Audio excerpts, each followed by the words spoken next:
أشرقت نفسي بنور من فؤادي. നമ്മുടെ നോമ്പ് യാത്രയിലായിരുന്നു. അപ്പോൾ നമ്മൾ ബസ്സിലാണ് വെള്ളം കുടിച്ചിട്ടാണ് നോമ്പ് തുറന്നത്. പിന്നെ റൂമിൽ പോയിട്ട് വേണം അവരോട് ഫുഡ് കഴിക്കാൻ.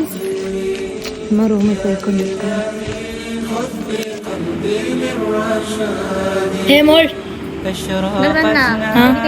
ഇല്ല, കഴിച്ചിട്ടില്ല. നിങ്ങൾ കഴിച്ചാ?